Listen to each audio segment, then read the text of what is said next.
Welcome back, boxing fans, to another group. Sorry, wrong channel. Welcome back, basketball fans, to another great show with Sean on basketball. We're going to be talking about March Madness, the Final Four, my predictions, breaking down the four teams, and the All Americans that CBS just listed as their first team, and just how obviously interesting that is with the relationship with this Final Four. And a lot of criticism has come towards this particular NCAA March Madness tournament because of the lack of big upsets and bracket breakers. But overall, the best teams have shown up, shown out, and are there to represent. And truly, isn't this exactly what you want? The biggest names in the sport are all on the biggest teams. So what you're getting now is the biggest names in the sport and the biggest teams all representing, all in the Final Four. Fantastic. This is much better than having some obscure team with players nobody's ever heard of before.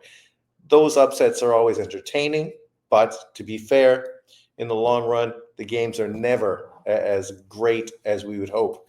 This year, we got some serious semifinal matchups, and whoever wins, it don't matter because the finals is going to be fantastic as well. It's going to be four of the best teams in college basketball. Hold on until after this short announcement and we'll get right to it and break it down. Stay tuned.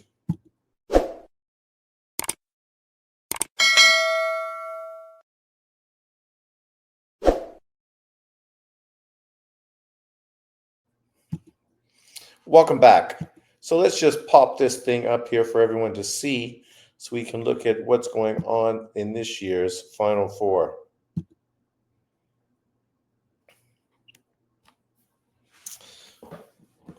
Here we go. So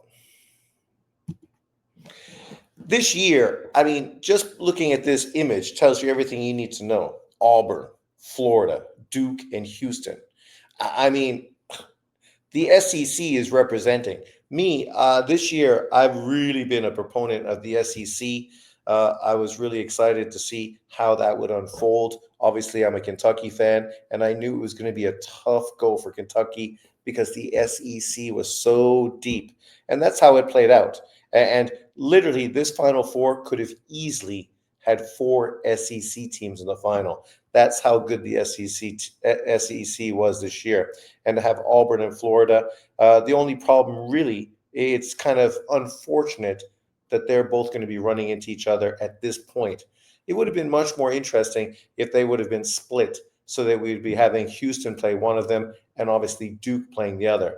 Because we've already seen Florida Auburn play in the SEC. Obviously, Florida was able to overcome the number one ranked team at that time, Auburn, even though Broome was coming off of an injury and wasn't quite where he had been earlier in the season. Florida obviously was rounding out into one of the best teams in the league as well at that time. So, it's great, but also a little unfortunate. Obviously, getting Duke versus Houston is fantastic. Auburn versus Florida is great. The only problem is, as I said, we have seen it before. It would have been a little more interesting if it would have been the other way around. But, you can't moan and groan about great things. For this year, it's ironic. 2025 men's Final Four, San Antonio. The last time four number one seeds ended up qualifying into the Final Four was the last time March Madness happened in San Antonio. So that's kind of a great trivia question right there. Something to look forward to in the future if you do play trivia. Here we go right here, the four teams obviously being represented by great players.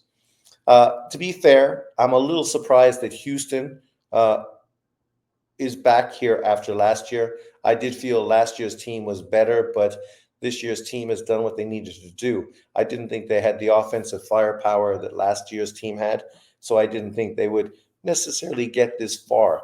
But obviously, they're a very veteran team and have really sort of connected, which is normal in NCAA tournaments. Teams that have veteran squads and strong guard teams generally go far in the tournament and generally do well. Duke with Cooper Flag and the freshmen, It's the complete opposite. This is a team being led by fantastic All-American freshmen, which historically in NCAA over the last, I don't know, decade has been pretty much normal, right? Freshmen coming in, playing 1, maybe 2 years, obviously going to the NBA quickly, not necessarily getting a chance to really mature in college because of their high ceiling. So obviously cashing out early. Florida, fantastic squad, obviously very similar to Auburn and Houston. Veteran squads, veteran players, some of the most clutch guard play that we've seen in this tournament. The one thing that we can say about Florida, they've been pretty fortunate to get here. They've had a few close calls, unlike Auburn, Duke, and Houston, which pretty much have had a much easier tournament so far this year.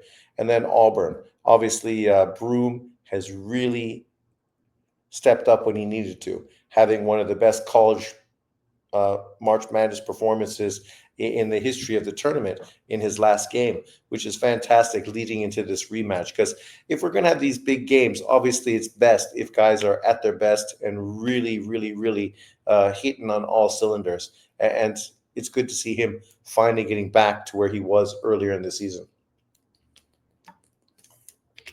I'm excited about these two matchups. Obviously, we know the SEC is going to bring it. With Duke and Houston, I'm a little more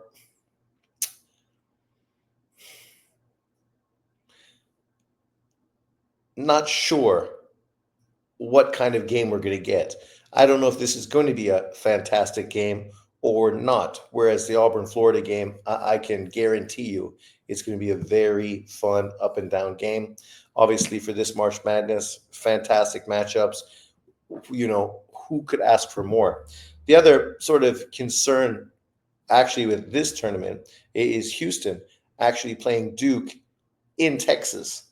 So Houston is really going to have quite the home field advantage over the Duke team in this tournament, especially in the semifinal game.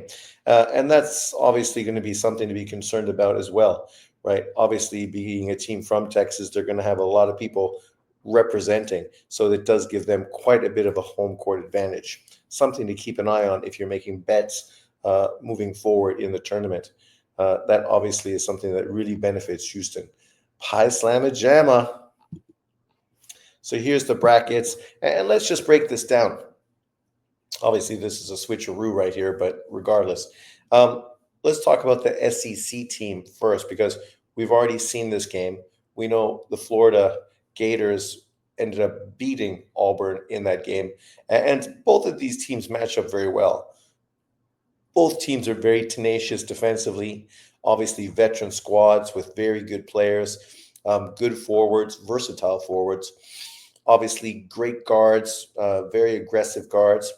At this point, you have to say that Florida's guards, Clayton, has really been lightening up. He's definitely elevated himself in this upcoming NBA draft based on his NCAA March Madness tournament performances, really being clutch when it mattered. So do look forward to him getting drafted pretty early, thanks to his performances. Broome obviously starting to kick it up and perform well as well. I know the Gators adjusted their squad, and so far so good. It's given them a little bit more versatility offensively. Obviously, how do you pronounce his name? Hauch. Sorry if I butcher his name. The 3-point shooting forward for the Gators. He's definitely given them a little bit more offensive punch and a little bit more versatility starting for them. It's going to be really an intriguing matchup, a very close game. I think really, if you talk about it, anybody could win, right? Just honestly, anybody could win this matchup.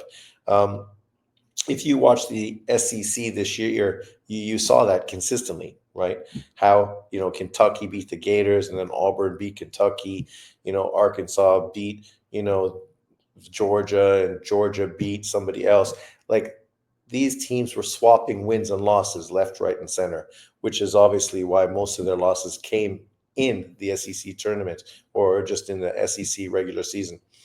But I have a feeling that the bench, the versatility, and just the coaching is going to elevate Auburn to their first finals in quite a long time. And in truth, I don't care who wins, but I just have a feeling that Auburn is going to edge out the Gators and end up getting to the finals. But let me know in the comment section below, who do you think is going to win? As far as Duke and Houston, Duke has been the much more entertaining team this year. They obviously have a way more entertaining offense. The rookies have really started to, not really started, but have really improved as the season has progressed. Not just obviously Cooper Flagg, but Malawach has been fantastic. Fantastic. His draft stock has really elevated because he's able to defend off the switch. He can defend outside to the 3-point line. Obviously, he's a great weak side defender as well. Obviously, he needs a little bit more strength so he can match up on guys, one on one a little more. But overall, he's done very well. He's fit in. He understands his role, and everybody is really sort of starting to click offensively for Houston, which is great because they don't need to rely on Cooper Flagg being the man. And because they have so much depth, they can get scoring from so many different places on the team. You have Slim coming off the bench, who is going to get drafted high because he is like the weak man's version of Ingram. The guy is just a 3-point shooter, smooth stroke, really long, and he's never seen a shot he does not like. He could easily come off the bench, put up 12 points, just like that, and really help Duke get a bit of an edge over Houston. Houston, well, obviously being a great defensive team, a team that really wants to slow things down, get physical, make you work. The problem with them is if they do get behind offensively, that can be a problem for them. They just don't have a lot of places where they can get scoring. Their guards have been shooting the three well, but as far as the rest of the squad, I feel that they're just a little more limited offensively. So they're going to have to get a lead and really make the Dukies work hard to try to get back in front. And overall, I do feel pretty confident that Duke is going to win, not just because of Cooper Flagg, but because of the overall squad. They have one of the tallest squads in the NCAA tournament, which is going to give Houston some problems, especially defensively and also on the boards. Duke needs to really hit the boards well. If they win the battle of the boards against Houston, then this is going to be a pretty much this game could be a bit of a blowout. You could see Duke win this game by 20 points, or you could see potentially Houston win in a nail biter down to the last few seconds. But I do expect Duke to win, go into the final against Auburn, which is going to give us a rematch of a game we had earlier on this season. And obviously, Duke beat Auburn earlier on the year, but I mean, this is kind of the perfect scenario. Obviously, Auburn, Broome, and Duke Flagg are the two front runners for College Player of the Year. So if both of these teams do get to the final, it's kind of the perfect, scenario to really see the two best players in college match up for the biggest game of the year to see who is the real superstar of college basketball this year. And to be fair, I do think Duke is going to beat Auburn if they match up. I do think Duke is better than the Auburn team that they met up earlier on in the year. They're just a far more. Obviously, when you have young players, it takes a while to get together and really sort of start to gel. And you've seen this progression with Duke as the season has progressed. Auburn, obviously, they were playing great early on in the season, especially after losing to Duke early. But I think Duke has really ramped up, really started to feel themselves, has a really deep bench, has a lot of size, and great three-point shooting as well. So I do think Duke is going to win this year's NCAA tournament. This would be the first freshman to end up winning in his first year since Carmelo Anthony in Syracuse. So that would be a fantastic achievement for Cooper Flagg moving forward as well. But who do you have winning? Let me know in the comment section below. I'm curious to know what everybody else's perspective is, because obviously this is just my perspective. Um, Here's CBS's Sports All-American First Team: Cooper Flagg, Broom, Walter Clayton Jr., JT Topping, and Brandon Smith. Topping, right, could have easily been there as well in this finals. Even Brandon Smith, right, they played Houston. Obviously, Houston played great and stopped Smith offensively from having a very good game. He did have 15 assists, but offensively, he wasn't as effective as he usually is. But it just shows you really the cream rising to the crop. The fact that all five of these players, who are really being recognized as five of the best players in this year's NCAA, are all being represented as the first team All-Americans. So that just shows you, you know, having great players in your team does elevate your squad, does elevate your school. In these cases, I mean, I don't know if we've ever had a better example than this year. And that's been a criticism from some people. They feel with this new setup in NCAA basketball, not just basketball, but just in the NCAA, where players are actually getting paid NIL, a lot of the overall skill you would have throughout the college tournaments obviously is going to be a lot more front loaded than it once was, meaning that teams with more money are going to have better teams. Teams with SEC, obviously with football programs that pull in more money, have more money to pay their basketball players as well, which is one reason why the SEC has been really dominant as well. And you can expect to look forward to them being more dominant moving forward as well.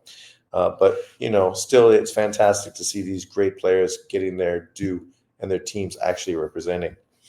ESPN. Ask yourself this, because this is going to be an issue with Cooper Flagg moving forward. A lot of the hate and criticism that Caitlin Clark has gotten coming out of college into the W, you can look forward to Cooper Flagg eventually getting similar criticism.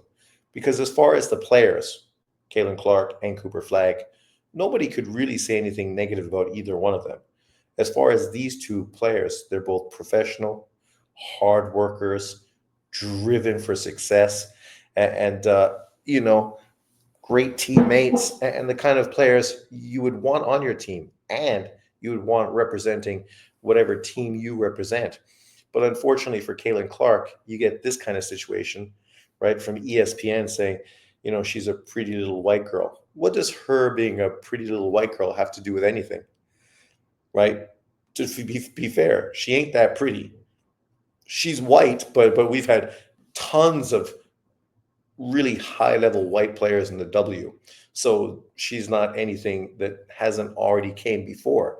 The difference is her game, right? And the way her game translated and actually interested casual fans, so much so that casual fans were intrigued to watch her, excited to support her, and because of her great displays in college, being the number one scorer in men's and women's college basketball all time, right, showing you how dominant she was in all 4 of her years in college, taking that straight into the W, leading her team into the playoffs, leading the league in assists in her first year.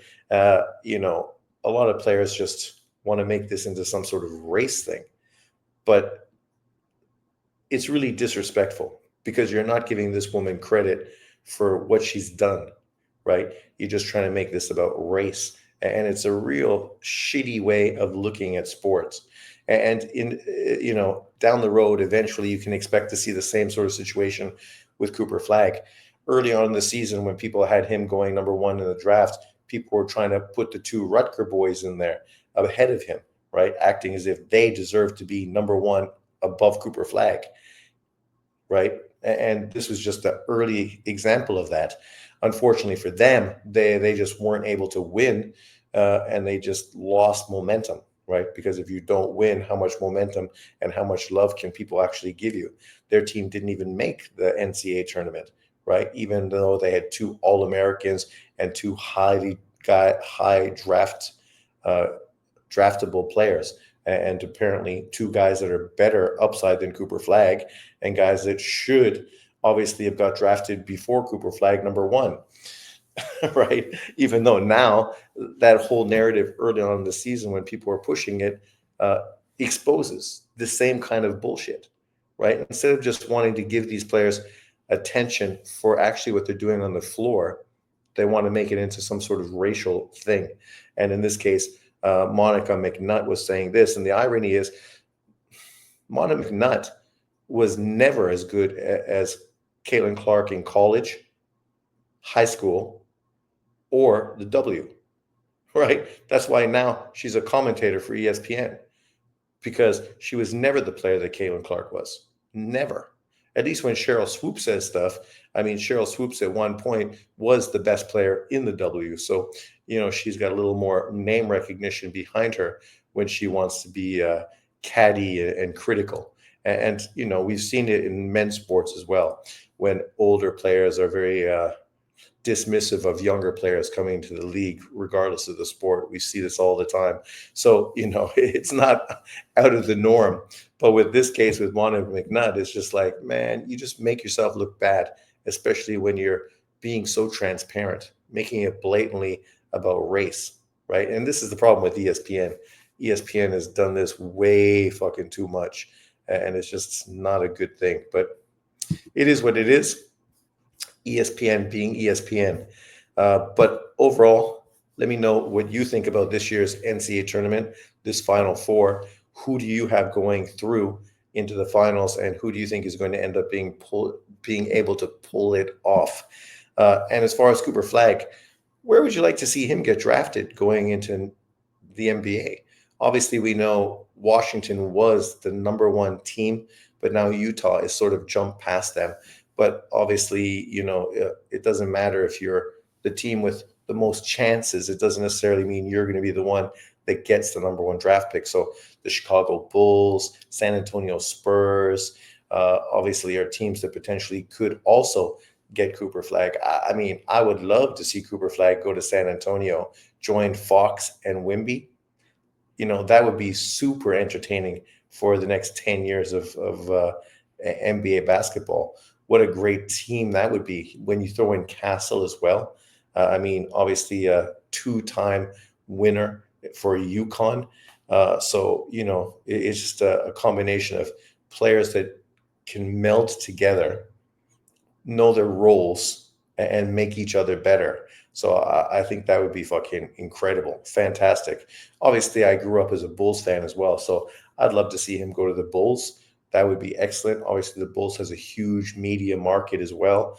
So that would definitely not be a negative. But to be fair, at this point, I kind of sort of lean towards San Antonio. Um, I would be curious to see how that team would unfold and how they would look moving forward. But let me know what you think. Where would you like to see Cooper Flag go based on the teams that obviously are eligible to get him in the first round of this year's NBA draft? Let me know what you think. Thanks for watching, and I will see you next time.